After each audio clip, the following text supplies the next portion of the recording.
Did you feel pressure going into that world title fight week? If it is a world title and it is the stadium, you need their support, and you've had it so far, but this would probably be the biggest night of your career, I'm safe to say. All roads lead to Bournemouth. I felt a little bit of pressure going into fight week, but it's weird because like pressure's a privilege. I think it's a Billie Jean King quote, and it's always resonated with me because that's what you want. You should want to be in a position where there's pressure on you.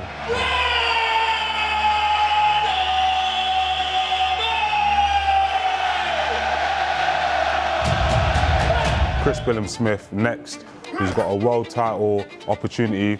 He's already got a stadium booked May 27th. 8 weeks, I'll bring a world title. He brings the Bournemouth guys and we have a go. In the press conference I said, there will never be more pressure on me in the rest of my career. I had the whole town turning up for that fight. It felt like... And he's something that we've spoken about as friends. He wanted to box for a world title in Bournemouth football grounds. That's my dream, to win a world title down at Dean Court, or now the Vitality Stadium. It was against a former, gym mate, football stadium. The pressure for me, I wouldn't been able to go back in that football stadium had I been flattened in a round. So the odds are that Okolie's going to probably do the business. All British world title fight in a stadium where the underdog, which would be Billam-Smith, will be at home with all the crowd in his back garden. The dynamics of that. Plus with the Shane McGuigan, ex-trainer of Lawrence and trainer of Chris Billam, and former teammates, all that stuff is a great storyline. These guys know one another. They respect one another as well. And it will be about who turns up on the evening. Shane, he's trained me for years, developed my style, helped me massively, and now I'm going to be up against him, and he's trained me to beat other fighters. Now he's going to be training a fighter to beat me. So I'm very excited to see the game plan that they come up with. I'm looking forward to it. Chris Billam, never in a boring fight. For me, there was a huge amount of pressure, but I just thrive off it. I love it.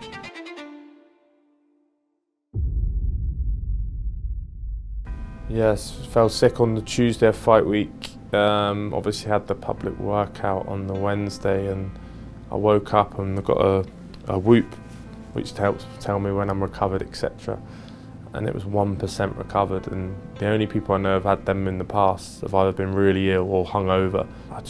I couldn't keep any food in me, felt really lethargic, and I just had to sort of get myself round to the public workout and just save all my energy up and then use it in that bit and just put on a brave face for however long I had to. Roasting hot, first thing I do, get in the ring, I'm wearing a black t-shirt, took that off because I was like, this is too hot, but I was in black trousers still. Tried to put on a little bit of a performance of sorts, and just, it wasn't very comfortable, but Shane was just keeping an eye on me throughout. But yeah, it wasn't ideal preparation on the Wednesday of your biggest fight of your life, but yeah, I just thought if I get there on Saturday night and I feel like this, I just won't warm up and I'll get in the ring and I'll give it everything. But I felt a little bit better by the Saturday. At the workout, you seemed to show Lawrence the plans in the ring. Why was that? Was there any mental strategy behind that? Not really. I just thought that that's a shot we'd worked on all camp. And towards the end of the workout, I sort of showed him what I was going to do. So I've been working on coiling up that left hook a lot. Obviously he was there just down the corner ring, and I just practiced it for my own sake as well, because it's still part of training as such. So I was still repeating patterns, but at the same time sort of showing everyone what's going to happen, and it came off on fight night. Oh, good shot from Billam-Smith, and down goes Lawrence Okolie. Oh my God! Chris Billam-Smith is the new WBO Cruiserweight champion of the world. Yeah, by the time of the weigh-in, I was feeling a lot better. Not 100% still. You don't never feel 100% on a weigh-in anyway, but I felt a little bit better. I wasn't eating at that point because you're making weight, so I don't know, maybe that helped. I think I had a couple of rice cakes on the Thursday because that's the only thing that my nutritionist said I could eat. Feeling a bit better, and just a lot better than I was on the Wednesday. Still not 100%, but yeah, I was feeling all right. Make way for the champion, Lawrence Okolie! You had a really good thing going. I win a belt, you take it. I win a belt, you take it. You know, you wanted some smoke, so I'm gonna show you why you should wait till I've relinquished it, because now you're up against me and I'll show you it's different. I want to fight for a world title. Lawrence was the last choice due to, in the end, obviously a friend. We wanted to fight for a world title. My dream's to win a world title at Vitality Stadium. Now I get that opportunity. Ladies and gentlemen, this is your main event of the evening. And Bournemouth, we are sold out. Are you ready to make history?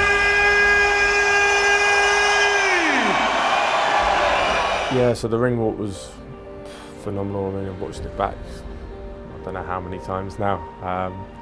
And I don't think I'll ever get bored of it. I just get goosebumps every time.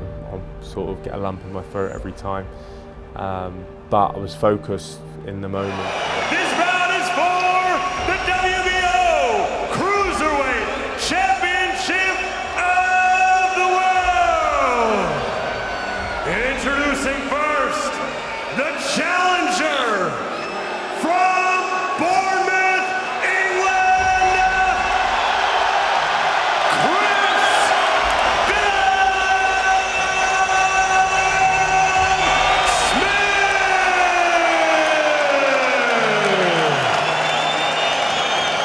There was a part in the ring walk before I get to the stage. I just look round and I just nod to myself like, this is it. This is the moment you've lived your whole life and wanted to do your whole life, is be centre stage in this stadium. So yeah, that was sort of what was going through my head. And yeah, just a phenomenal ring walk, and yeah, I love watching it back. This is what it's all been about. His whole career, his whole boxing life, building to this moment. And it has all been leading up to this moment. Former gym mates squaring off against each other.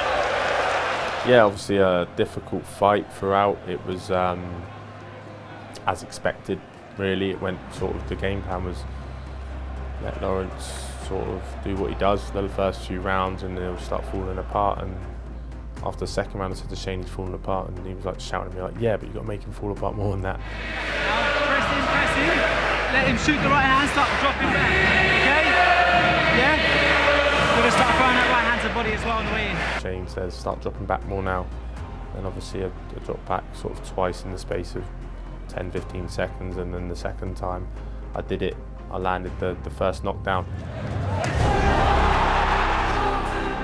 And I remember watching that back and just thinking, how do you stay so calm? But in that moment, I just knocked down a world champion. And but I think when you're in it and you're focused and you've got a game plan, and the job's not done yet. The fight gets a bit messy at times, points taken off. He starts falling apart more and more because he's trying to chase the fight with the points taken off, the knockdown and the damage I'm doing and the shots I'm landing. So Marcus McDonald is going to take another point away. Yeah, and then obviously got knocked down in the 10th and the 11th as well. After the 11th, it was like, okay, this is it now. Like, I remember going back to the corner and Jumbo, the cutsman, was obviously my cut opened up quite big then in the 11th, and he was like, 3 minutes, stay safe. But I feel like stay safe with Lawrence isn't running around the ring, so I just took it to him. Billam-Smith still trying to march Okolie down. Time is running out here on Lawrence Okolie's World Championship reign, you would feel. Everybody around ringside on their feet. There goes the final bell. I remember thinking to myself, even if I get robbed in this moment, I'm going to enjoy this atmosphere because you're never going to get anything like this again. So I went and stood on the corner post and just soaked it all up and put my arms out and thought, even if I get robbed, I've got that moment where I knew I'd won. And yeah, just phenomenal, to hear and the new was just mind-blowing. Just a moment I'll always cherish, being able to share it with my team, share it with Mia in the ring. Yeah, I'm so lucky to have that.